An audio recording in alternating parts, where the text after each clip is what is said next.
Good morning, everyone, and welcome to the 2028 Preparedness, Deliberative Engagement for Victorian Local Government Forum. My name is Amy Hubbard, and I have the privilege of being your moderator today. Before we begin, I would like to acknowledge the Wurundjeri Woiwurrung people of the Kulin Nations, of the traditional owners of the land where I am today, and pay my respects to elders past and present.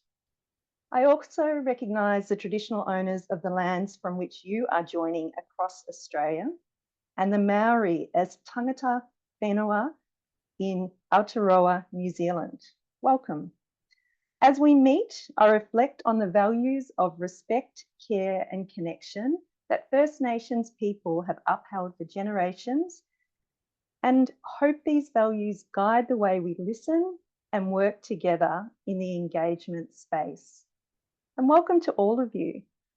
We've had nearly 250 people register for this session today. Many of you will be here with us in the room, but I think probably more will be watching at a later date. But welcome to all of you, and we hope you find the conversations valuable. So in terms of the purpose of today and why we're here, it's really to reflect on the strengths and challenges of these recent deliberative engagement processes. As a practitioner that works in this space, it's always quite a whirlwind. You know, there's so much energy and effort put into these processes. So it's really important that we have time to pause and reflect and share our learnings with each other. We also want to spend some time today to share on those ideas and tools to streamline future deliberative engagement. What could we do to make our processes more meaningful, more effective, have more impact? We also want to help you, it will support you in creating practical planning and toolkit development for 2028 within that deliberative engagement space. But importantly, we want to provide a space today. We've got 90 minutes together for you to connect with other professionals. So purpose is broad, really. When it all boils down, it'll be a great conversation and we hope you can all get involved. So in terms of the agenda, we've got two parts. The first part, we're going to hear from 5 local government legends. We've got Pauline, Sean, Claire, Alex and Anne. And they're going to share some of their experiences from the most recent round of deliberative engagement. And the second part, we're going to be hearing from our experts, Max, Nivek and Molly. And they're going to kind of give us a bit more of a, broader view. They're going to helicopter up a bit because they have worked with many local governments on their deliberative engagement processes in the last few years. And I think Max was probably one of the first people, I shouldn't say this, Max, but probably one of the first people in Victoria to do deliberative engagement. So lots of experience there. Definitely we have the brains trust in the room. So quickly, housekeeping, here we are in the Zoom room. The session is being recorded for those who can't be with us today. If you could keep your microphone on mute, keep your cameras on. We like to see the humans in the room with us, but we also understand if you need to step away, turn your camera off. If your Zoom freezes, leave and come back in. That's the best recommendation we've ever been given. Just leave, shut it down, come back in. Hopefully there's not going to be an update being installed, but we'll see.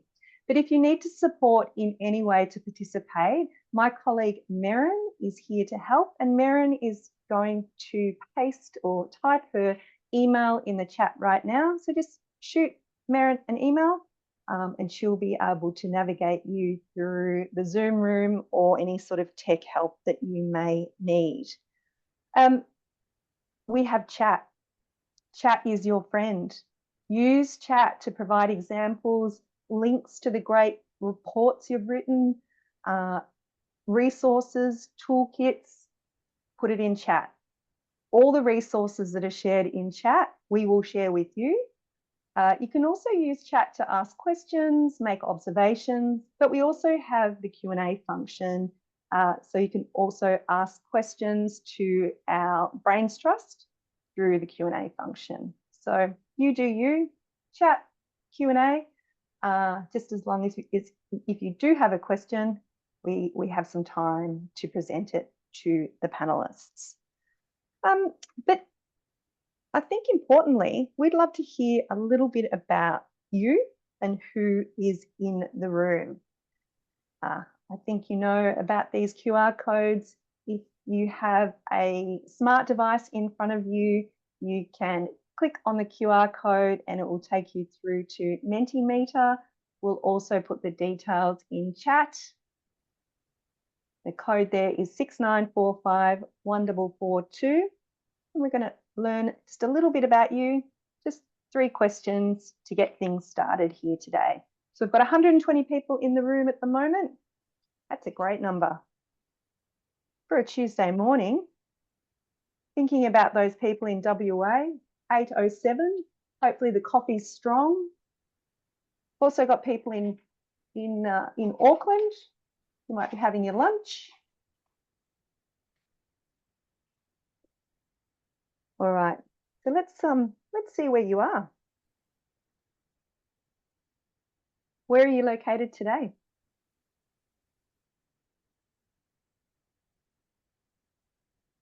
Okay. We've got Melbourne, Brisbane, Bendigo, Ballarat, Geelong, Tatura, Adelaide, I think that is. We've got Greensborough, Balaclava, Castlemaine, Wodonga, Western Sydney. Richmond. So, of course, the majority of people are in Victoria because we do have a Victorian focus today. It's great to know that we've got people coming in from other states, territories, and across the Tasman in New Zealand. So welcome all of you. We're going to go to our second question. Which statement best describes you?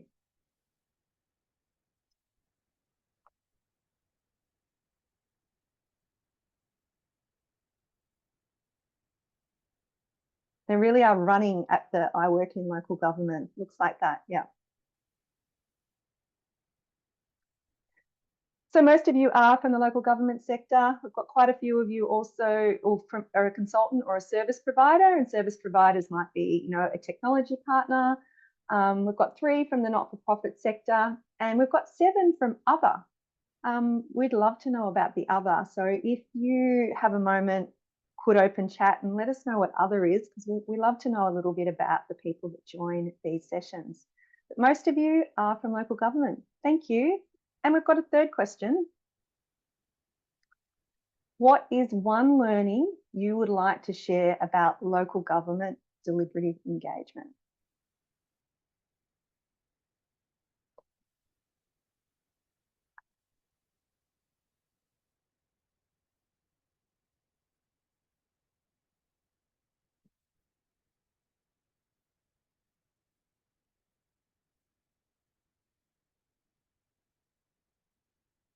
Okay, got a few different learnings here. So tangible outcomes, we've got resources, a regular challenge, takes careful planning to get the most out of the process. It's diverse, deep learning, the community want to get involved.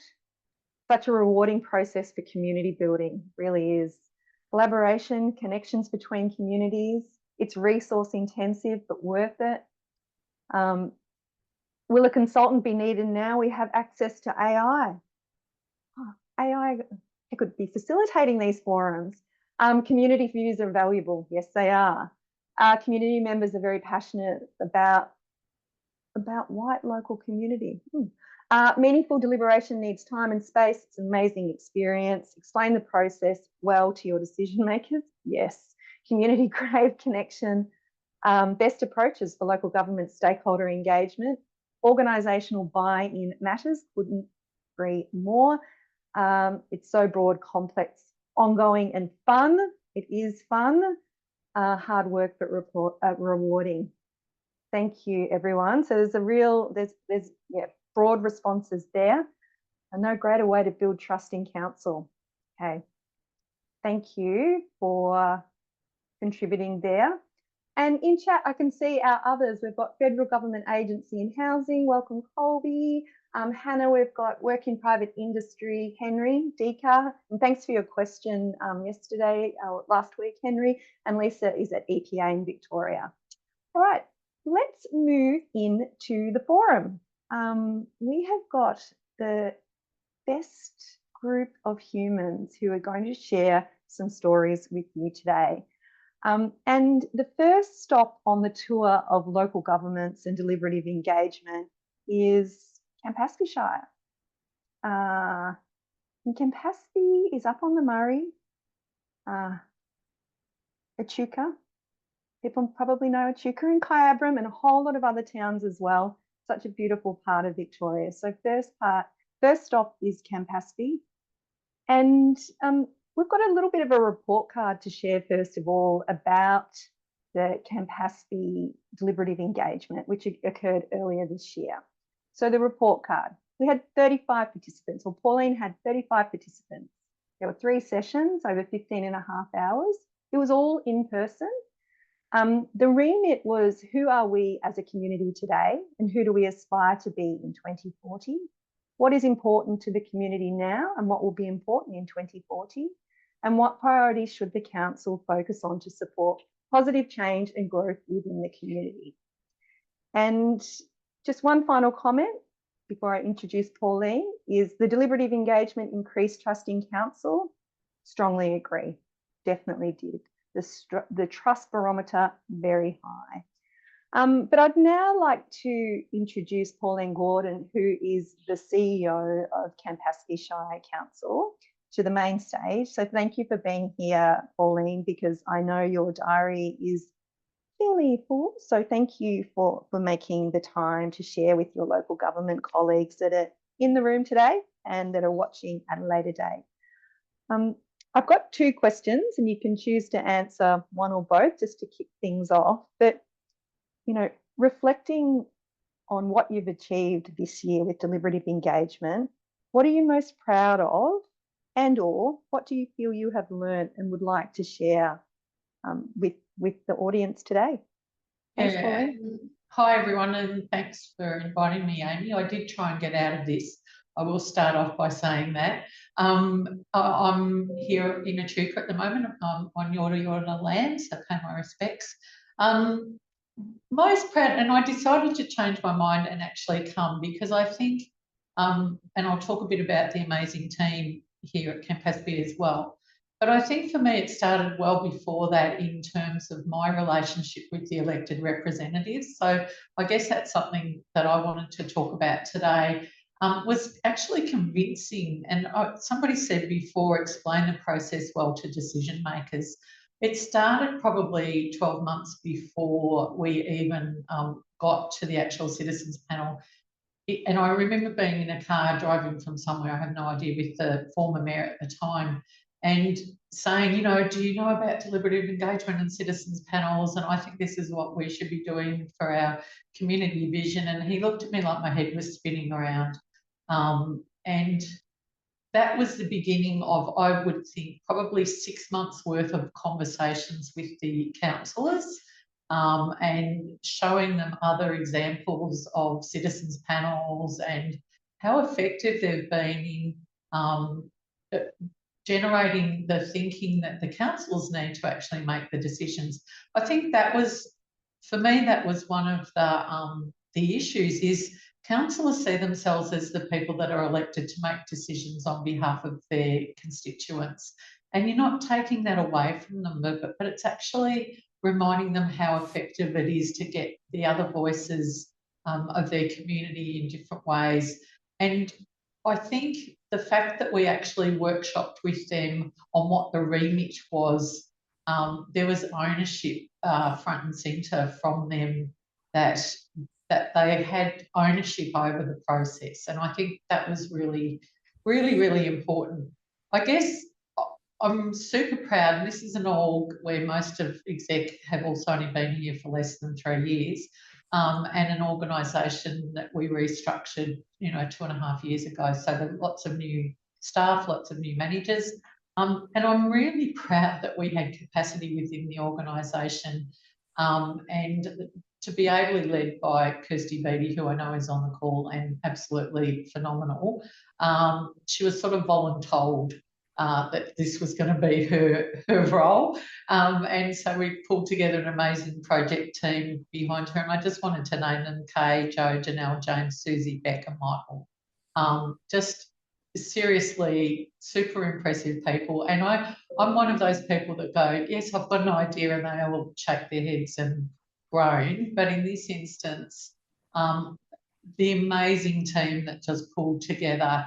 And I think, when you look at how proud I am of them and the work that Kirsty then took that role on as project manager to work with the councillors again. So I keep going back to the councillors, because really it was them agreeing to somewhere between involved and collaborate. I knew I was never going to get to empower, but in terms of a council that's quite conservative, that was inexperienced in terms of engagement, other than perhaps some pop-ups, or surveys. But to know that there was another opportunity, we went out. We're a population of 39,000 in Campaspe and around about, and to send out 8,000 golden tickets was pretty amazing, and a lot of our staff got them too, because we're only a small community when you think that 39,000 comprises their families as well. And so to tell them that they weren't allowed to participate was quite crushing. But again, proud of this team across the org. We've got about 500 staff that all wanted to be part of something exciting and something new. There was a bit of, I guess, groundswell and enthusiasm. And for me as a CEO to, see that participation, just even internally, and know that people were enthused, and watching, our Parks and Garden team were setting up outside for the weekend, and it looked like a carnival. It was fairly amazing. So, and seeing how well the community responded too. So, we had several hundred people respond, which we then whittled down to that 35. And I think we had a couple of naysayers walk in the room. So against Campaspe itself, I've come because you're all horrible people, and I'm sure you've all experienced that at some stage. And within an hour, they were there going, okay, we can see where we fit in, why we're here. And I think that's, there's so many moments to be proud of. But for me, the three things: I was proud of the councillors for agreeing to do it. So, and the way they've embraced the information. And I think what shocked them was how closely the outcomes of the panel aligned with where the councillors were at anyway. So it was just super impressive to see that come off. Proud of our organisation, most of all for the staff and their just passion and enthusiasm, and we're all in it together. So we're a team that I don't think roles get pushed aside, and we're just in there as a team, and I think that's really important too. And I'm proud of our community, because we now have a whole lot of champions out there that we've used again and again. So we've done our revenue and rating plan. We last week used some of the same citizens panel to do our domestic animal management plan.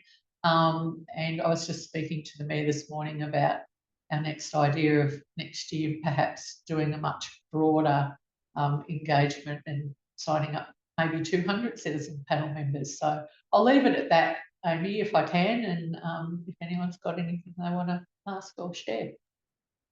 Thank you, Pauline. And from what I know about the Campaspe approach, it has been the whole organisation behind it. But you can't have a whole organisation behind it without a great leader. And that's, you as the CEO and, someone who's worked across many local governments. That kind of leadership is, I think, sometimes it can be rare. I don't want to put myself in a corner here. But yeah, it's really valuable. It's really valuable. So thank you, Pauline. I am going to continue our journey around these Victorian local governments. And next up, we're visiting Melbourne's northeast, the leafy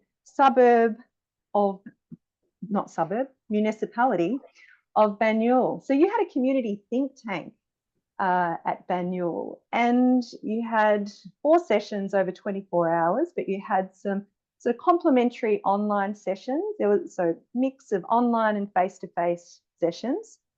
The remit was the think tank will identify clear priority areas and principles for council over the next 4 years. Members will be provided with up-to-date information to support their informed conversations with other think tank members before making recommendations to councillors based on what members agree should be council's priorities for inclusions in its council plan and public health and wellbeing plan. That is a very long sentence, Sean. But let's go over to that trust barometer. I strongly agree. A lot of trust has been built through the think tank process. So thank you. That's the report card. And I would now like to introduce Sean Nielsen, who is the Manager Advocacy, Communications, Engagement and Performance, to the main stage. Coming back to these questions, Sean, and I have to say your process sounds a little bit different to many processes. What are you most proud of, and or what do you feel you have learned and would like to share today? Thanks, Amy, and nice to be with everyone this morning. So I'm on Wurundjeri land here in Greensboro, just 2.5 hours from New Pauline, or a 2-day walk. I just figured out as you were talking, if you felt like joining us. So yeah, look, what was not mentioned on the report card is our process was over 6 months as well, and so split before and after the elections in November of last year. If you want to exhaust your team and your community, a 6-month process is a really good way to do that. It'd be one of my reflections. But a full credit to the incredible team at Banyule for running what I think was a really beautiful and informative experience for us. As I was reflecting on sort of what to talk about today, I thought about that. I really dislike that expression, trust the process. Usually it's because someone's trying to force you to follow a process and they just want you to bear with them. But if I reversed engineered that and thought about the question around trust, a couple of things that came up for us is really needing to try and process and understand what trust looked like from our councillor group and our community over the 6-month journey that we had, acknowledging that we had some returning councillors and some new councillors who had to re-engage with this thing called deliberative engagement. 3 brand new councillors in our case joined. And there are a couple of things, challenges and a couple of lessons learned that I thought I might just share, which are things that I'm both proud of and things that I've learned. Number one is, because we started our deliberation before the elections, the relationship that the councillors had with the start of that was a little challenging. Some of them we knew weren't running again, and others were running again and were at somewhat of a distance to the process, knowing that it wasn't guaranteed that they were going to see the conclusion of this. And that probably, to a certain extent, did impact on their trust of the process, of the deliberation itself. So just for reference, we had over 400 expressions of interest, ended up with 55 amazing people. And we had really solid ways to get representation in the right demographics, including asking people about their political intentions. Did they intend to run as a candidate, and weren't eligible if they were doing so. What played out for us in one example was, after our first session, we found out that one person actually changed their mind and was going to run as a candidate, and was going to run as a candidate against a councillor who was very suspicious of deliberative processes. And to make matters a little bit more interesting, we also found out that this person was on the panel with his wife as well. Different last names. We just lucked out that 2 people from the same household were selected. So maybe there were some process errors for us there. But you can imagine then the response of this councillor who had a candidate preparing to actively run against them, who was also a member of our think tank, with his wife. And that was after session 1, I think. Michael Beattie's on the line. You can probably remember that late night, oh shit conversation we had. But we had enough flexibility in our process to revisit that. Obviously, the person that had put their hand up as a candidate was informed that they couldn't participate in the deliberation. And we had enough flex in the process to work with his wife and sort of spell out the implications of staying or not on the panel. We had no clear way to remove her, but she decided to step out for the first part, the first half of the panel, ended up coming in later, which tells you the story that her husband wasn't elected and the somewhat cynical councillor was returned, who's come around.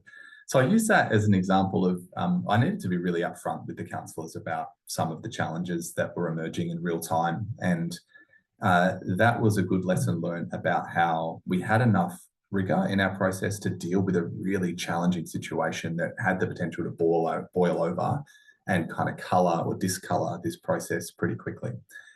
The other one that came to mind for me was having enough agility in your deliberation as well. And Amy, you mentioned that we ran a complementary set of online sessions because we had this massive remit, which in hindsight is too long. So that's another lesson learned. But we realised about halfway through that the task was enormous for our think tank, and they were quite overwhelmed by what they were asked to do. And we had a 3-month break during caretaker mode.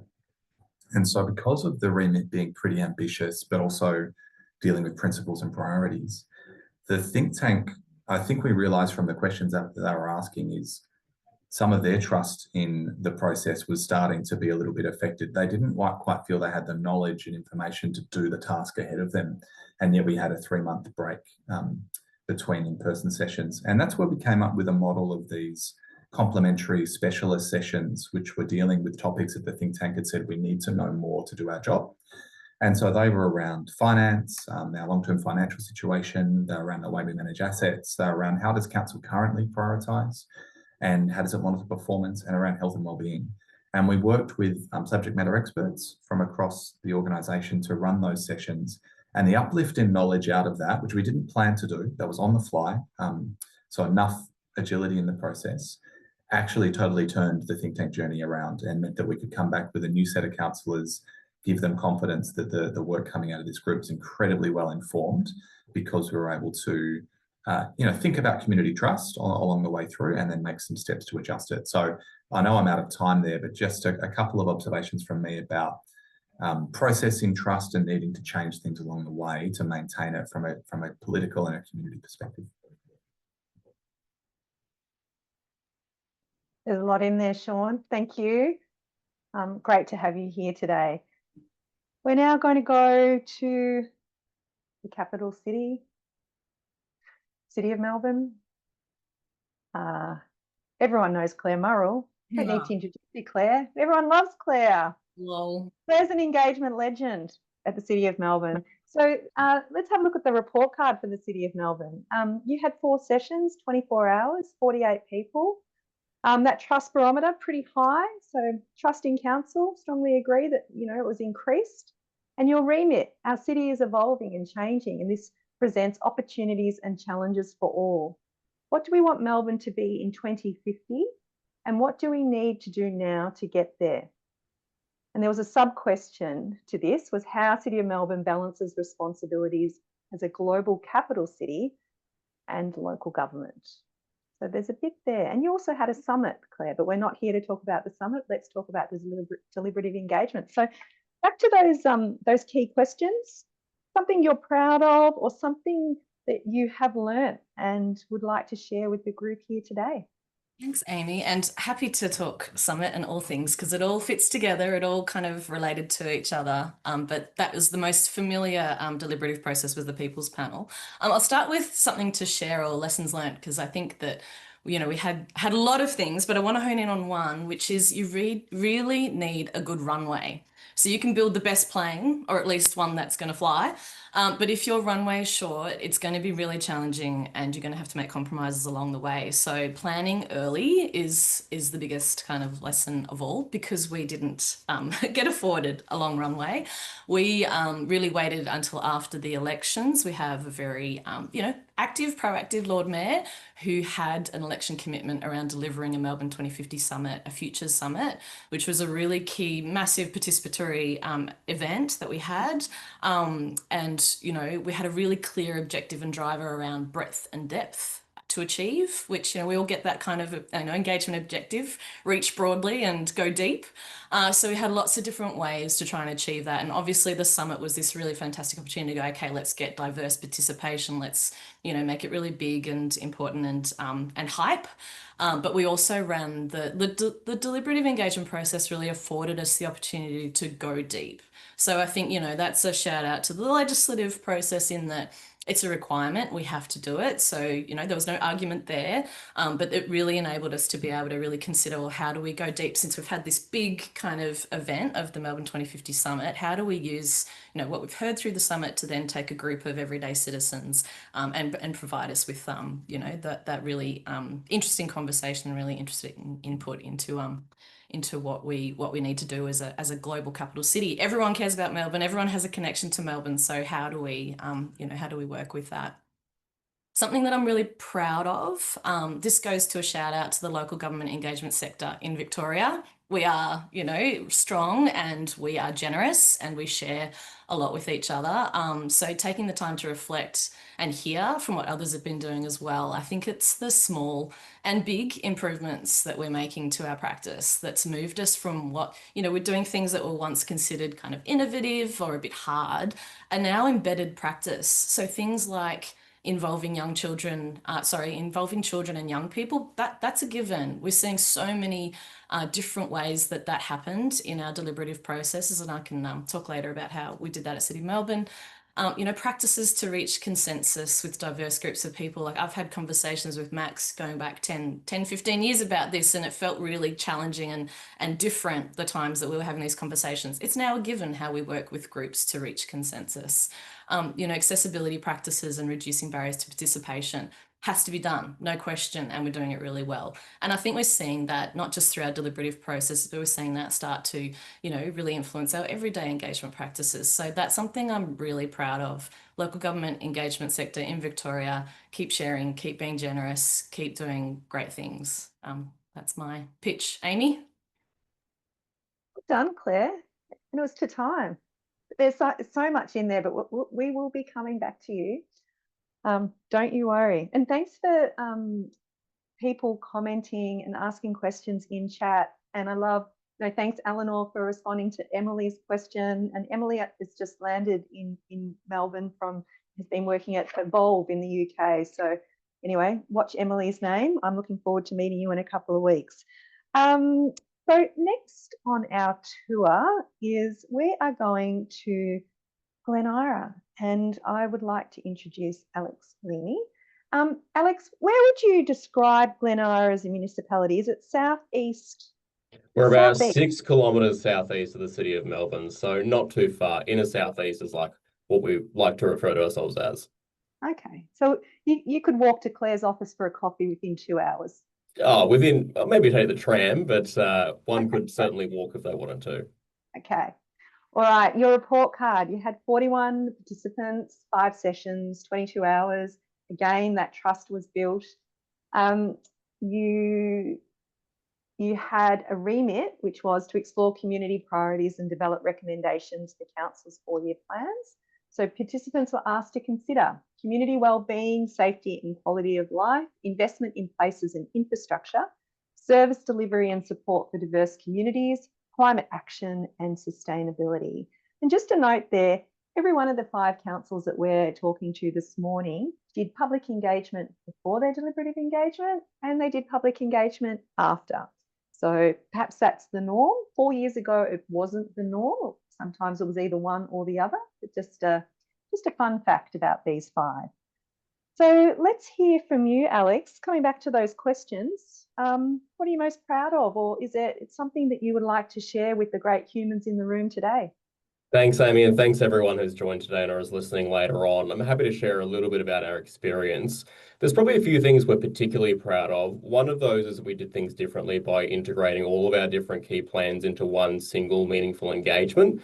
Every council has to run a deliberative engagement process to shape their council plan. That's provided by legislation, but at Glen Ira, like a number of other councils, we actually saw that as an opportunity to do something bigger and better. So instead of running separate engagement processes for each of our long-term plans, we've brought them together and designed one integrated engagement process to inform the council plan, health and wellbeing plan, asset, financial, climate emergency response, the list goes on. And that meant that we could have one big meaningful conversation with our community about what matters most, what the trade-offs are that they're willing to make, and what kind of future they want to help shape. And it also meant that the end product, so I suppose the plans themselves, were properly integrated, and so the community could see them being carried through consistently throughout the plans, and ultimately that made them more meaningful for them. And through that process, we're also proud of the fact that we reach people we don't usually hear from. So many people took part, but particularly those voices we didn't often hear from really did. We made a determined effort to make sure that we reach all of those. So focusing on culturally and linguistically diverse people, people with disability, seniors, youth, and all of those sorts of cohorts. So between February and March, we had around 1,500 in-person conversations. We actually had 24 different pop-ups. And 68,000 different people were reached on socials and 44,000 on Spotify. So all of those different cohorts were brought in, and we made sure the process was highly accessible through translation tools on our websites, translation tools in terms of our surveys, accessibility widgets for people who are hearing or vision impaired for our website. So we invested in those range of things to make our engagement more accessible. And that showed up in the results in terms of our respondents really genuinely reflecting our community. We had more women, we had more disability, people with disability, we had more LGBTIQA plus people and more other cohorts than we do in the census in Glen Ira. So that meant it was highly representative of our broader community. So in terms of lessons I wanted to share, there's just a few quick ones. One's around accessibility needs to be built in, not just bolted on as part of the engagement. We also know that if we want to hear from everyone, we want to make sure that everyone can take part. So for us, that was the translating of materials. We offered interpreter services at our different pop-up events. We had accessibility digital tools. We provided human support for those who need help. So when we do that, it's not just a requirement, but we show the people that their voice matters as well. We also found that as a result, that representation actually built confidence, particularly when it came to our deliberative process. So people saw themselves reflected in that process, in the language, in the images, the facilitators, the locations, and that meant that the outcomes were far stronger. And we especially saw that in the panel. And that wasn't by accident. We gave them a simple remit to answer. They were able to, I suppose, work through that at their own pace and gave them the tools that they needed, depending on what their background is, to be able to tackle those challenges. The other thing that we learned was that councillor involvement actually adds a lot of value. They didn't just endorse the process, they actually got involved. We invited them to our pop-ups, we encouraged that facilitation and that participation. We listened to the feedback, we provided them with regular briefings around what the results was, and certainly they came to the party with that one. We also learned that engagement isn't just a one-off, it's a relationship. So that means closing the loop, it means showing people how their input was used, it means showing up, it means explaining the why. And ultimately, what we learned was that if you're honest with your community, they're open to having really big, hard conversations, because like many councils, we don't have an unlimited bucket of money. And in fact, it's getting smaller in the current environment. So we showed people that actually in a financially constrained environment amidst these challenges, there's a lot that we can do together still. And that built trust through that transparency throughout the process. So if I had to sum up through a final thought, it's trust your community, show them what you can do. They'll reward you with insight, with their wisdom and their generosity, and they'll make you, they'll appreciate you having the big, hard decisions, I suppose, made in their behalf. Thanks, Amy. Thanks, Alex. There's a lot in there. My main notes was around inclusion and accessibility. What you did, you went going above and beyond there. So well done. It sounds like an incredible process. We are going to go on our final stop on the tour. We saved the best till last, Anne. So we're leaving. We got out to the southeast. We're continuing to go further out. For those that are not, familiar to the city of Casey, kind of on the urban fringe growth area, southeast. I won't ask how many days it would take to walk there from either Alex or Claire in office. Could be fine. City of Casey. So we had 55 participants. We had 4 sessions over 12 hours. It was a mix of online and in-person. And your remit to review the 2041 vision and inform the development of council plan and Casey's municipal health and wellbeing plan, including a review of the long-term financial plan, revenue and rating plan, and asset plan. And our trust barometer, trust was increased as a result of your process as well. Casey is a bit of a different situation to many other local governments, and you might touch on that, Anne. But a couple of questions for you. Is there something that you learnt and would like to share, or is there something that you'd like to share that you're most proud of in your process? So, thanks, Anne. Thanks, Amy. Thanks for inviting me today. And I just want to acknowledge that I'm on Boonwurrung country this morning, and look forward to sharing about Casey. I suppose we started in a different position because we didn't have councillors. Our councillors were removed in 2020. So we were we had administrators, and we were about to go into this process. So we had to make some decisions about how we were going to do that. And it was done in 3 stages. So like you said, went out with broader engagement first, and then we went into the deliberative process. But the deliberative process was actually done before our new councillors came on board. So we needed to make sure, we were very lucky in our broader engagement that we had over 4,500 responses to our engagement. So we had really good intel to take to the panel. But we also knew that our community had not come into us for a very long time because of having administrators. So we needed to, whilst we had to have a deliberative process, we also needed to bring them in and help them understand what council does again, because that process hadn't been in place. So it was a trust building exercise, as well as really helping people understand what council does and why we do it and how we do it. So when we brought the panel in, we had, as you said, we had 2 online sessions and 2 face-to-face sessions. And I suppose the thing that I was most proud of was our strategy and planning team, who were also a new team, waited until the deliberative panel work had been done before they started developing any of the documents. And it was really apparent that they wanted to make sure that community's voice was brought in. They wanted to make sure that all of the information that we got throughout the initial broader engagement was brought in and really teased out. They wanted to hear from community. So they came along to the sessions and they sat on tables and they were blown away by what they heard and the content that community had and the connection that they had with the places that they lived, but that they had this real care about where they lived and that they wanted to have pride about where they lived. So that was really important to me, watching it, watching our strategy and planning team really want to be in the process. They weren't sitting at their desks and creating these documents based on what they thought. They were actually involved in the process. And that's really gone ahead now, where now that the documents have been adopted, we have really great comms internally now, where, you know, up on all of the digital boards around the building, and there's comms that are going out to community as well, are telling people about what the decisions that we've made about why our council plan looks the way that it does, or, you know, the specific change that we made to the community vision, which was, there was 3 words, and one of the words that just didn't sit with people was that we were bold, or that they were bold. They didn't like that word. And it came through really, really strongly, and it was changed to innovative. And they wanted to be innovative, and they wanted us to be innovative for them.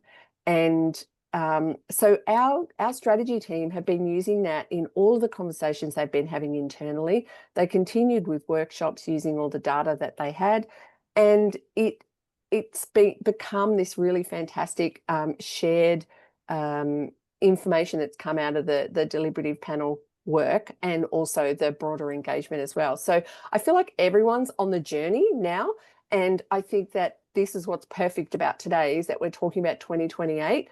2020 was, let's face it, strange times. None of us did it super, super well, but we were trying, and we were kind of all, you know, getting around it. Last year, I'm sure there was so many more improvements. There certainly were for us. I think 2028 is where we might actually hit the mark and really get a lot of things with a bit more flow, and we'll have more people internally who are involved, because we're all building our communities of practice again internally. And also shout out to the local government engagement superstars, because our community of practice is really bringing that along too, as Claire said, that we are talking to each other all the time, and it's not best practice anymore. It's just our practice. So I think I'll just wrap up there, and you know, I love community engagement. Thanks, Amy. Anne. And your fan club's in the room, so just so you know. just wanted to let you know that they're all here cheering. I actually have our internal community of practice meeting. It was supposed to be at 10 o'clock this morning, and I said to them, we're not having that meeting this morning. I'm actually inviting you to come into this, because here, let's just sharpen your skills and you can learn about deliberative engagement. So shout out to the engagement experts who are in here this morning. Hello to the Casey team. All right, we've got some questions for you. We've got about 10 minutes for some Q&A. Thank you for the people that sent questions through before today's session. So we're able to prepare a little bit, which is always nice. But my first question is to Pauline, and these questions come from Eleanor at InSync. So big hello to Eleanor, who is an absolute champion in this space. So Pauline, how can councils be braver in putting more of the decisions on the table, especially when it comes to the financial plan and asset plan? How can they be braver? Braver. Thanks, Eleanor. That one threw me this morning when I read it. I don't know if I think it's braver. I think it's about being clear on the remit of what we're actually asking. We've just, and I guess with there's probably a lot of councils that have their long-term financial plans out at the moment for engagement. I think it's about involving councillors. If I'm honest, keeping them engaged in the process. Ours have sat in every session. They've been welcome to.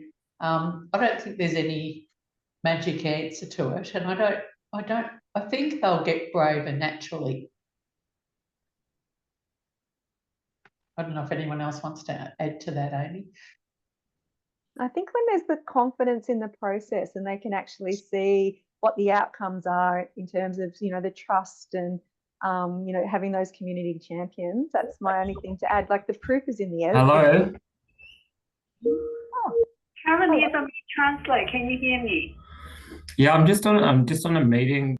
We might need to put the, yeah, thanks, Eliza. It was always going to happen, wasn't it? Thank you, Pauline.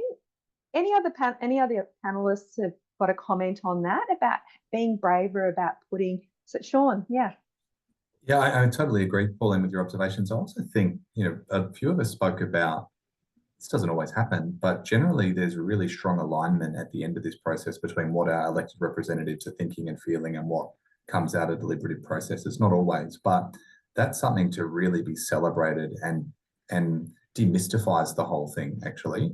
It could go the other way where it's like, well, what's the point of this? So actually, in our experience, there was a real moment of celebration and validation of the deliberation, leading to recommendations that reflected what the councillors had been hearing from the broader communities and what they'd been hearing from the administration. So I think the bravery can come from that, you're recognising that we're only 2 cycles in, as in 2 legislated cycles in. So I think taking a moment to celebrate that with your elected reps as partners is really important.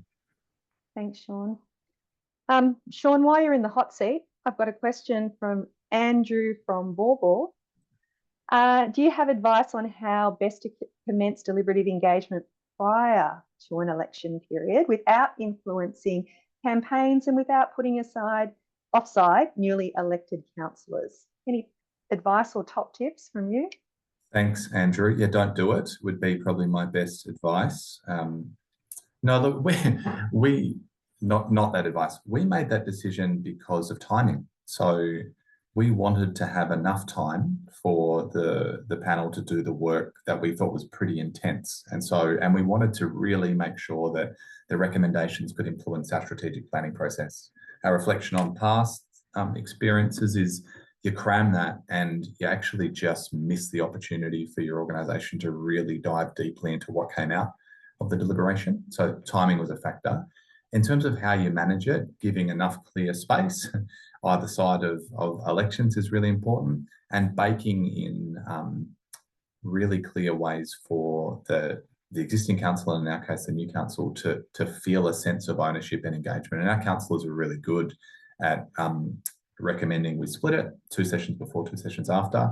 And with our new councillors, we inducted them within the first 3 days of them being sworn in on where the deliberation was up to, with video presentations and a really deep dive into where things are up to. So I think taking time to get in there quick and give the councillors a role in, especially the new councillors, in seeing through the end of the deliberations, probably some really key things. Thanks, Sean.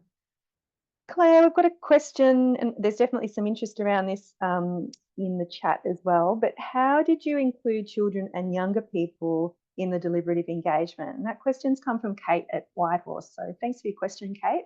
Thanks, Kate. Always happy to share our challenges and our successes. Our challenge, I think I referred to before in terms of our runway. So we started all of our sort of planning and delivery from February this year, which was a bit mad.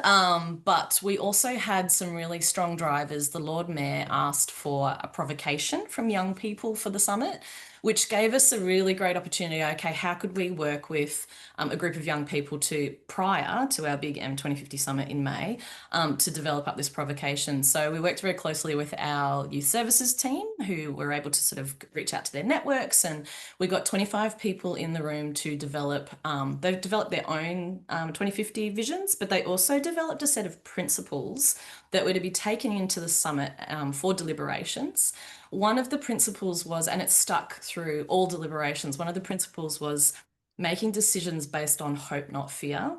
And it still gives me chills thinking about it, and it still gets quoted by the councillors as something that they were very influenced and inspired by. So absolutely worth the time and effort to sort of work with young people prior, bring the provocation into the room during the summit. And they also, so that round table, the group who participated in the round table also came to the summit. We boosted numbers and had a youth stream through the summit. And then we also had representatives come to the People's Panel and speak to their principles and speak to their work. So all throughout, we elevated the voices of young people and really saw, didn't force it at all, but saw that being influenced and saw that being used through deliberations. We are out for public consultation on our drafts at the moment. So shout out Participate Melbourne, go and have your say. But we are actually recalling our youth participants and having a workshop next week to really test, have we honoured your principles through this process? Can we retest that with our drafts and really sharpen that? You're inheriting this city. You're going to be using this city, walking through this city longer than we are. So it was really important for us to be able to do that. Thanks, Claire.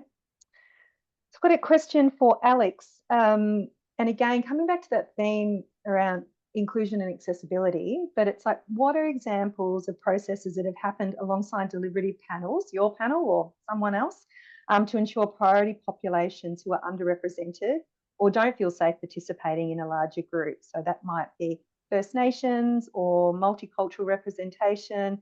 This is from E. McHugh. Maybe it's an Emma or an Emily or something else from Greater Geelong. So could be Ernie, not sure. But yeah, Alex, you got some examples of some other processes?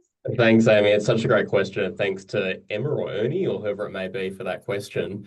We were lucky in that the panel itself had quite a variety of, I suppose, representation in terms of 12% or more identifying as people with disability or their carers. We had a number of different non-binary participants. We had a range of people who ordinarily may not feel safe in a large group participate, but also we knew that that wasn't enough. So we also held 28 targeted engagement sessions alongside our other 24 pop-ups, which were for the broad community. So these were specifically designed to reach people who are often represented. So we did those in partnership with the local community organisations that represent those groups. So your CALD groups, your people with disability and their carers, LGBTIQ plus community members, as well as youth and young people.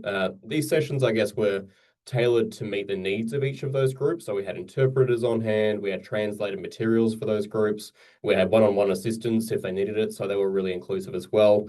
But I also spoke earlier about, that's high intensive and resource driven activity. You can also do things through investing in new digital tools. So our translation tool was an absolute ripper. About 339 people actually completed our survey using the translation tool to do so, which was really powerful.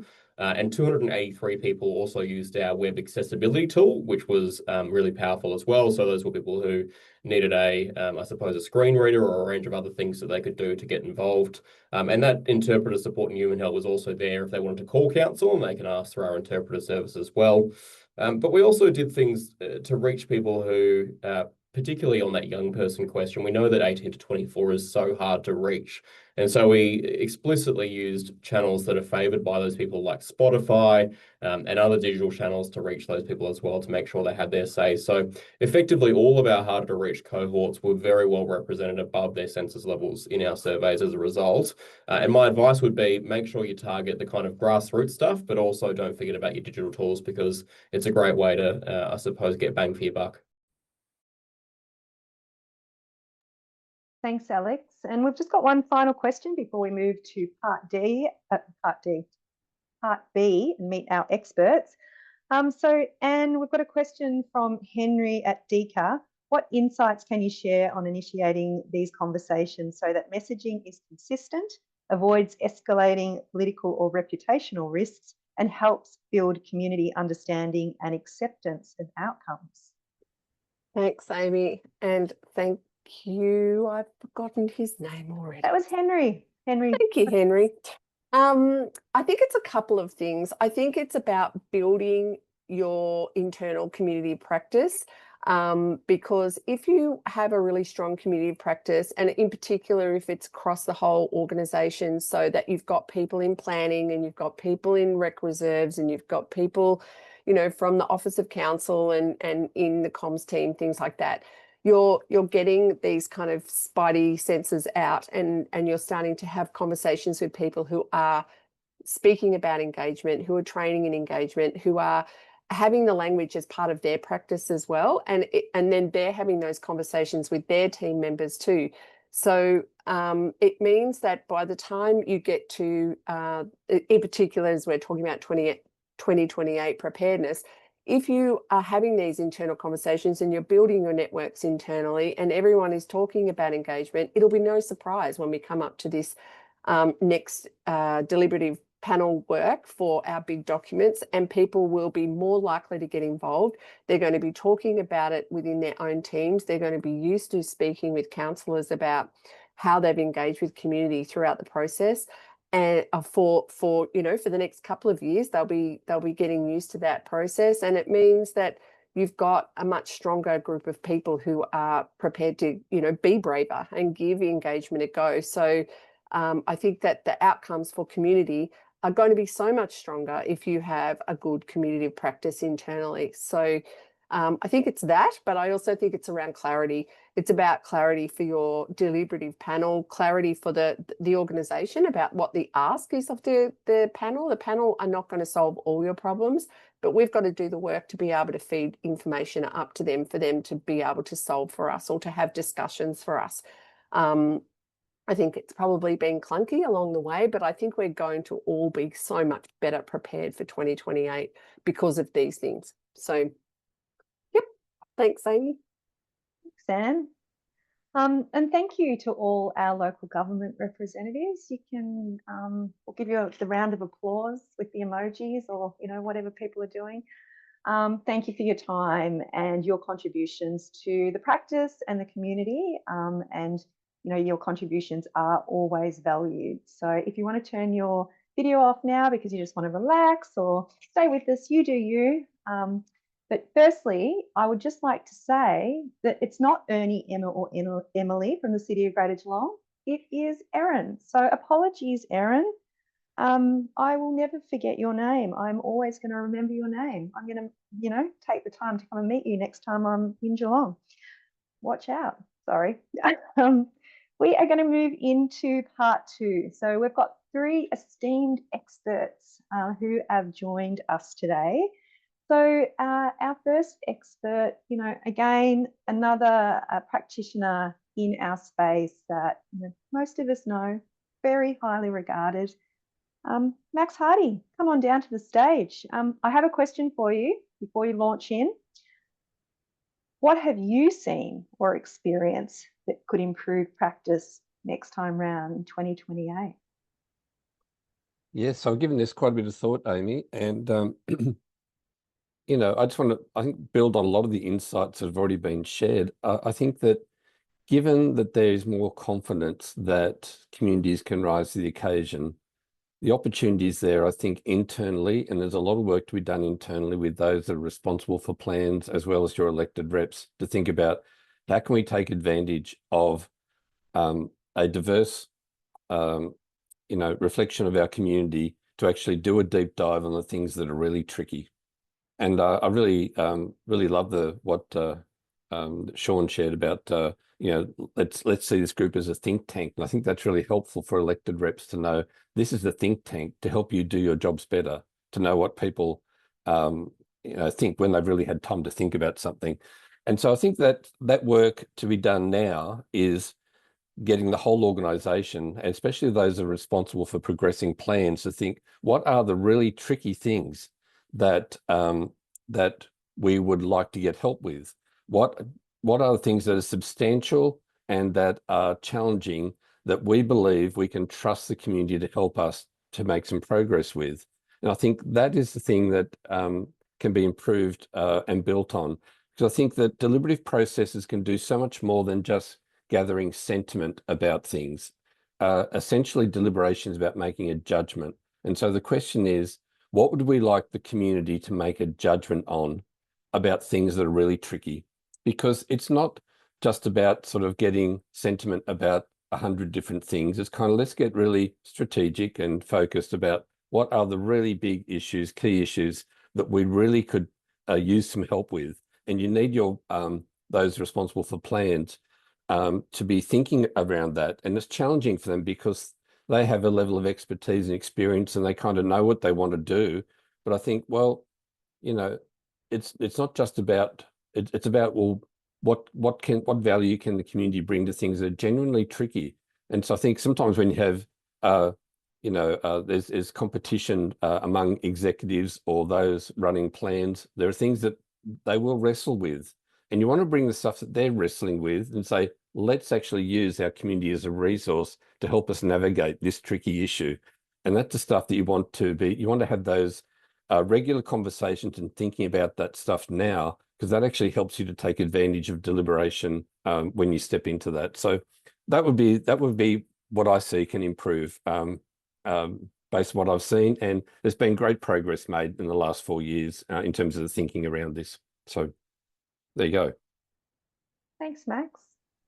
And we do have some questions for you coming up, so don't go anywhere. Nivek Thompson, you're up next. So Nivek is a consultant practitioner. Well, you're Dr. Nivek. You've got a bit of expertise in this space as well. I think it'd be great for you to share a little bit about how you support these processes before I ask you the big question, Nivek, because for those who don't know you, they'll be like, what does Nivek do? Thanks, Amy. So look, I run a small consultancy called Deliberately Engaging, and the key work of that consultancy is around recruiting mini publics, and so that's what I am going to talk about today. I think one of the challenges with mini publics is that often people don't understand the principles underpinning how a mini public is different from other processes. So my consultancy designs engagement processes, the recruitment side of them, I guess, and then actually manages those processes, talks to all of the participants, supports clients throughout the process. And I've worked with a number of councils in Victoria for both the last one and the previous deliberative engagement, as well as ones that people have done outside of the legislative requirement. And my PhD looked at how deliberative mini publics can contribute to the quality of democracy. So I bring that into, my thinking about the processes. Thanks, Nivek. So your question, you are a sort of the recruitment expert, but what have you seen or experienced that could improve practice in 2028? Because a really big challenge of many local governments is getting that sort of that representation into the room for these conversations. So over to you. Yeah, thanks so much. Well, look, I think, as I said before, I think to get the mini public part of a deliberative mini public or a deliberative process right, you need to be clear on some of the underlying principles. The key benefits of creating a mini public, which is different to other engagement processes where you're focused on hearing from the people who really want to tell you and, you know, perhaps are directly affected. The mini public brings together a group of people who reflect your community, and they generally don't come to a topic with preconceived views. And most importantly, they don't see themselves as representing a larger group or organisation. They come as an individual. And the aim of creating the mini public is to bring together a group of people who can be supported to understand the topic, given the time to consider the pros and cons and opportunities and challenges before working together to develop recommendations that they can all support. So from a recruitment perspective, there are two key aspects to putting together mini publics, and they are diversity and inclusion. So diversity relates in this context to who actually registers, and to put together a robust mini public, we need to get as many registrations as possible from as broad a range of people. Now, not everyone's going to feel confident enough to participate, but we can maximise the number of registrations, and it's basically through the invitation.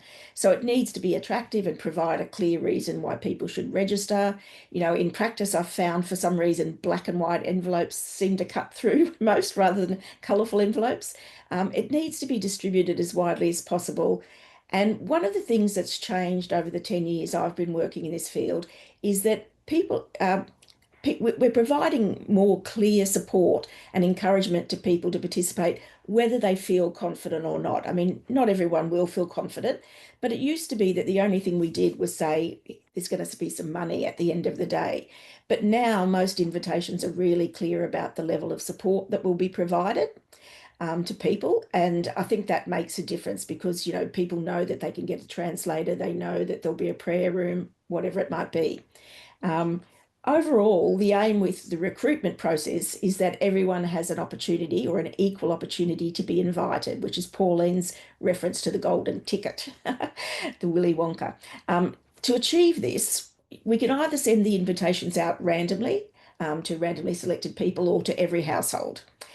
Sending it to every household means that people feel, or sending it to people at their home, whether randomly or to everyone, makes people feel that they've been personally invited.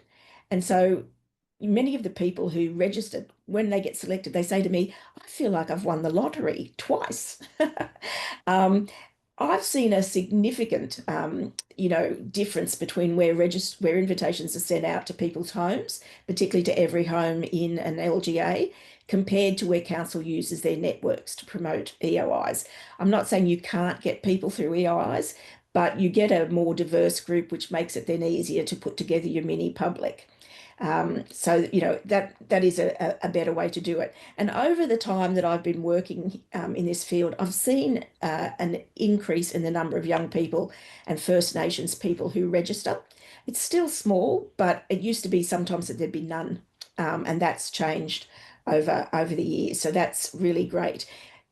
I found that whilst you put out the invitation, you will need to do actually additional sort of promotion amongst target groups, particular ones where people you don't hear from, that sort of thing regularly. So looking at the second one, inclusion, that relates to the demographics you use to choose the final mini public. Generally speaking, I would recommend that reflect the diversity of your community based on census data. However, I think you also want to look at other goals based on who you feel you need to have in the room. So I've worked with some councils where, because, you know, they're developing a long-term vision, they've increased the number of young people's places on the group. And I think that can be quite worthwhile. Or they perhaps, if it's a particular topic that, affects a particular community, or there's a particular suburb they never hear from or something like that, we put extra effort into getting those people involved. I think one of the important things for myself and councils is to think about the participants' needs from their perspective. I've had clients change the starting time of the first meeting, and that obviously sort of isn't very isn't very helpful to, people who've set aside time. And so, I brief all of the people before the meetings, but we need to think about what they need in the room. And I was involved in a process where the council went above and beyond in terms of providing support. They provided on-site childcare, 2 different prayer spaces for men and women, interpreters, a quiet space, travel support, amongst other things. In terms of the youth stuff, another council ran a separate deliberative mini public for young people who were 12 to 16 years old, and the adult panel was 16 to 90, and they ran alongside each other and sometimes held joint sessions, and that was a recognition of that inclusion. They wanted to ensure that the voices of young people were included in a way which respected them and treated them, as having a point of view and so on in terms of the joint sessions, but also worked with them separately so that they could, not be overwhelmed by the adults. So finally, I think to accurately reflect your community, you need to collect the relevant demographic data. So the registration form needs to be sort of like a Goldilocks form, not too many questions, not too, but enough to get the right information. So in the early days of deliberative mini publics in Australia, selection was done, stratified random sampling was done on age, gender, housing tenure, and location. Nowadays, it's a much broader range of criteria. And I recently did a test on a sort of a made-up database where I did use the 4 selection criteria, and then I used the longer list. And I found that I missed a lot of, using only the top 4, I missed a lot of demographics that I could get if I collected that information and selected for that. So I think from my perspective, councils need to be thinking about why they're doing, what the mini public's aiming to give them and why they're doing that. And that sort of goes to that diversity and inclusion. And if you think about that, then it helps you actually design the recruitment and so on the way you need to. Thanks, Nivek. Lots of really practical examples there. So thank you for your generosity in response. We've got our final speaker. So it's drum roll, please, because it's my esteemed colleague, Molly, who has over 15 years experience in this space now. Sorry, Molly, to put it out there. But Molly is a director at Preparedness with me and has got some great experiences over the last round and the round before of deliberative engagement. So Molly, the big question to you, so what have you seen or experienced that could improve practice in 2028? Thanks, Amy. So tough gig to go last because you've all shared such valuable insights, but I will do my best and probably touch on a few of the things that have been mentioned, hopefully in a nice little wrap up. So my first reflection that I think is important to recognise is that everybody's starting from a different place. So decision makers particularly, where they're starting from in their journey, as well as community and their understanding of deliberative engagement. So when it is legislated, a typical starting point might be, hey, what should I say, when it isn't legislated, a typical starting point would be, hey, we've got this really tough decision to make. How can community help? And your decision makers are part of that. They're part of that decision to land on that as a process. But for processes like council plans in Victoria, they often start with, hey, we've got to do this because it's legislated. Now let's work out how to make the most of it. And I think it's fair to say that when you're trying to build buy-in from your councillors into this process, or even your executives into this process, that it's compromised, it's constrained. You're coming at it from something that is required of you, rather than, it's like you're putting your shoes on before your pants, like you're being told you've got to use this tool. And so I think that's important to recognise that this is, in the Victorian council plan process, this is quite unique in that the tool has already been defined for you.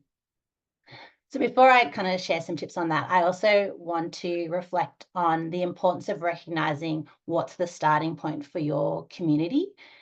and that is also varied and can change over time. So we know that through research and through many of our experiences that the public is pretty skeptical of the government's ability to tackle complex policy issues.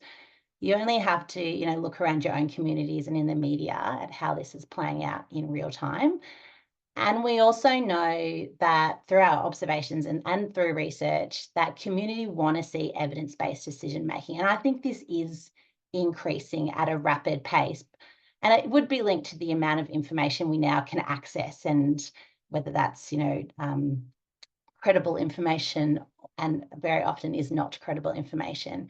And there's a strong link to making evidence-based decision-making and trust. So communities' ability to trust government is heavily linked to their confidence that government can make evidence-informed decision-making. So we're seeing an increase in community wanting to get across the evidence. So more community members saying, I can't form a view of this without the data and the evidence. And it plays out in a deliberative process where you would have experienced this. For those that have done it, there's always this thirst and hunger for more information, and the challenge of being able to provide that quickly or be ready to provide that or willing to provide that can be really challenging. It's also equally important to acknowledge that communities are fatigued, they're disconnected, they're untrusting of government, they don't want to feel like they haven't been heard. And this isn't the only time local government or any government is engaging with this community. It's not like we just talk to them once every 4 years. We're constantly talking to them, and they want to feel like the conversation is a continuation and that it's progressing. They don't distinguish the difference between state and local government. It's like, I've said that before, we've talked about this before, how do we continue the conversation? Because that's also an important way of recognising that they've been heard and that their views are valued. So my tips, I guess, my learnings about how we can, work on all of this, I think their strategies are similar for both, whether we're looking at our starting point for local government or we're looking at our starting point for our community, is like forums like this, take every opportunity to recognise and celebrate the social value of deliberative engagement. So even if our community still don't like the outcome, we see it in the data, it increases trust in government, it increases people's connection to one another, it increases their connection to their local government. And often they just get hidden, at the back of your engagement report, and it's about elevating that, sharing it with each other. So make sure you're doing your baseline surveys and your evaluation surveys to demonstrate that impact and share those stories and capture them in a way that are accessible. The videos are great. Where a community member's actually sharing their interest in it. Make sure you're sharing that in the lead up to the next deliberative process. So people are like, hey, that sounds really fun. That sounds like something that is worth my time. A stipend is not always enough to motivate someone. What else have I got? So also start to think about the conversations you'll be having between now and the next council plan, and think about your data collection. Think about how you are going to make that data part of your evidence base for your next council plan, so that, as Max talked about, you can have the more challenge. It's also about building the decision makers' willingness to have the more challenging conversations, because I've already heard from them, like the issues, what's important to them. This community is now ready to talk about the dilemma. We've engaged, example might be we've engaged on the integrated transport plan. We know what the community's values and aspirations for that are. What's the next logical conversation? What's the dilemma that might come out of that? And if by thinking about that now, you can capture your data in a way that it becomes part of that evidence base. And I know I've run out of time. My very last thing is to save yourselves all time is, when you're preparing that information for councillors, think about how that could be multi-purpose and also prepared in a way for community, because they, like I said, are so thirsty for evidence, and there is such a strong link between building trust and giving access to that information. And lastly, build into your processes participant-led inquiry. It will save you so much energy and effort trying to build trust, because that ultimately they just want to know that they can ask questions and have access to information, and it will help help improve your process, build trust, and deliver a better outcome. I feel like I really raced through that. That's so it. much, Molly. You know, you have a moderator here that gave you a 5-minute limit, so apologies everyone, but there was so much. Was pretty close. No, you were good. You were good, but it's just a lot of content, lots to share. So thank you. And everything that is shared today, we will, as we like to do, we're going to create a story and we'll be sharing it back to you. So if you don't want to watch the 90-minute recording, we're going to give you something else with all of these learnings, with links to resources that you might use over the next year or two, because we want that, you know, that lead up time to 2028. So we've got a few questions to our expert panel. I'm going to ask a question that was put in chat from Jennifer from Civic Shifts. So Jennifer's question, because they are based in Brisbane, but the question is, any advice on how to advocate for deliberative processes with councillors and local government organisations, particularly when they are not legislatively required? So Max, I was going to ask you this one. Yeah, it's a great question. I think there's a lot of insights that have come out of the conversation so far. And again, I want to refer to Banyul and Sean talking about the think tank. And that is, it's interesting that I think you can ask some really good strategic questions of elected reps around, you know, what do you want the community to think about you and the role that you've played? What would you like the community to think about this process? And here's an opportunity to actually build some trust and to use the community as your think tank to help you do your job better. And they're kind of the things that they're very hard for councillors to resist. They like to be well loved. They would like to think that when they do engagement, that it's not bullshit, that it's meaningful, and that it's going to actually help them. And so it's having those sorts of conversations. Here's an opportunity to build trust, to be well loved, or much better respected, and to get value from your community. Because I think increasingly one of the trends is that government knows that it doesn't have all the answers. It can't figure out everything. It's really tricky. So here's a chance to actually involve your community as a think tank to help you do your job better. So I think there are a number of questions can be made in conversations that help reframe the role of elected reps to see that they can be guardians of good process, to actually tap into great collective wisdom rather than being the people that have to have the answer to everything. And that's a transition that I think is happening not consistently, but there are more signs that elected reps see that makes sense. I can step into that, and we know that the community can step into it given a decent opportunity. So that's my advice. Thanks, Max. Nivek, just quickly, we've got 7 more minutes, so I just have to put the warning out. I've got one question for you and then a question for Molly, and then we're going to wrap things up. Don't like going over time. So Nivek, when to run a full independent recruitment process versus using existing groups and committees, provided they're broadly representative, to deliberate over complex planning topics? And this is from Kate at Barwon Water. I suppose the thing you have to think about is your goals. So if you use existing, people from existing groups, then the question is, do they represent the broad demographics of your customers in the case of a water authority, or do you need to do something else? And so, if you're doing a formal deliberative engagement process, then you should use a sort of, traditional deliberative mini-public. But I don't think you have to always do that. And I don't think you always have to do a long form deliberation. So you just really have to look at, can that group come without preconceived notions? Like when I talk to people, they say to me often, I'm just going to suck it and see, I don't have a pre-existing view. And that's one of the benefits of a mini public. But if you're using people that are already engaged with an organisation, already got a view, that's going to be harder. It's going to be harder for the facilitators. So that's the main thing. You need to talk to the facilitators so that they manage that process in a slightly different way than they would a more traditional mini public. Thanks, Nivek. Molly, we've got a question from Oz at Marybeck. Do you have any practical examples or tools that can be applied to improve accessibility in both digital and in-person engagement activities? Sure.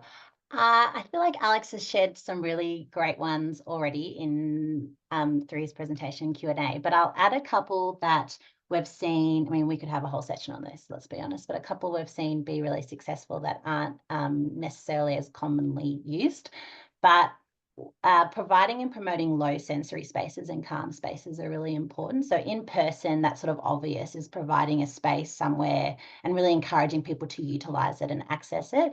Online, that could be, it's more around probably providing permission for people to be able to step away and have a process that, you know, they're able to notify someone that they need to step away. Having nominated support people is another good one. So people, collaboration is hard, and when we ask people to come together and sit at a table, it can be really challenging. So knowing that there's someone that they can go and debrief with during the session, in person, again, that's just sort of having a physical person that can take you to another space. Online, it's having a dedicated breakout room that someone can request to enter, and they have someone from the team that they can debrief with and kind of build them back up to rejoin the group.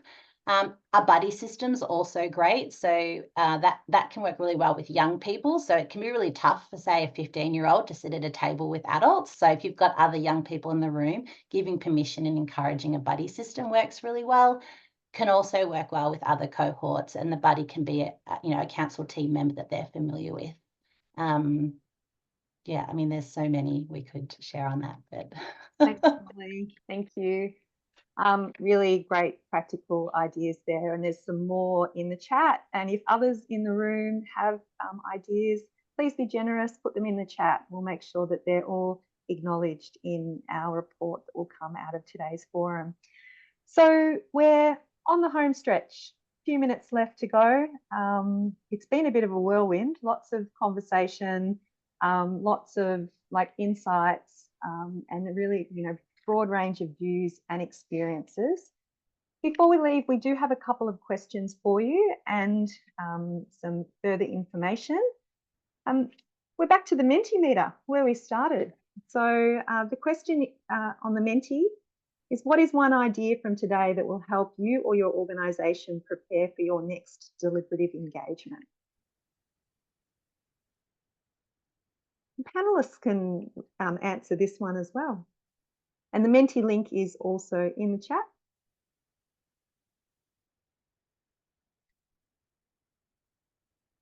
We've got internal project working group.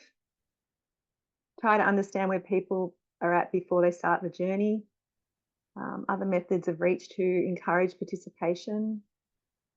Alternative engagement platforms like Spotify, and 2 of the 5 local governments today use Spotify. Preparing braver remits, starting planning early, and that's what the key message I heard from Claire. A few other things as well. Youth engagement to develop principles that guide deliberation. Advocate for that long runway, involving councillors, starting planning early.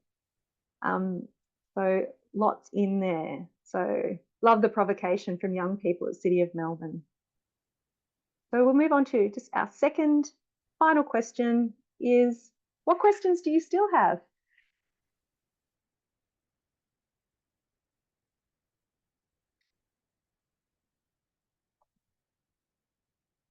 And David has put in a very nice offer in the chat. David, who, he's, what do you call them? A double threat, community engagement practitioner and ex-councillor.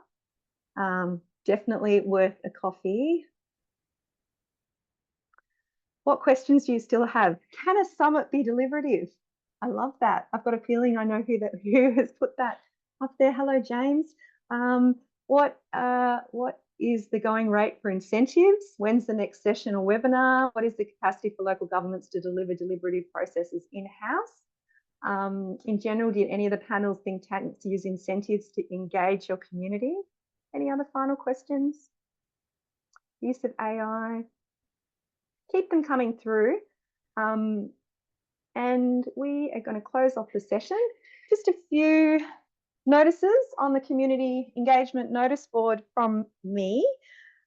We've got this great organisation called the Engagement Institute, and their annual conference is in Melbourne, NAM, this year from the 27th to the 29th of October.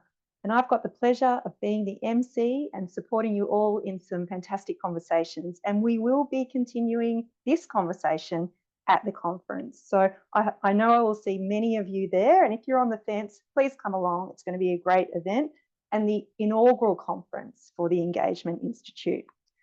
Kapia Consulting Group, we're hosting a learning lab for local governments who are looking to review their engagement policy next month. We're going to present a number of different methodologies for that review process. Look out in your email for an invitation to that learning lab. It'll be 2 hours, so just so you can start mentally prepare for a 2-hour online session. It's a learning session. Bring your policy along. We'll have a conversation. Also on the community notice board, Max and Michelle Weston are hosting some in-person training called Navigating Tricky Interactions. It is on LinkedIn. You might need to friend Max on LinkedIn, or Max might put a link from the Human Ticks in the chat, but that's also on the engagement calendar. I think that's it for now. I want to say it's 11:31, 1 minute over. Stay safe, stay well. See you next time. Community engagement people are the best people. We know that, right? Hopefully I'll see many of you next month at the conference. See you later, everyone.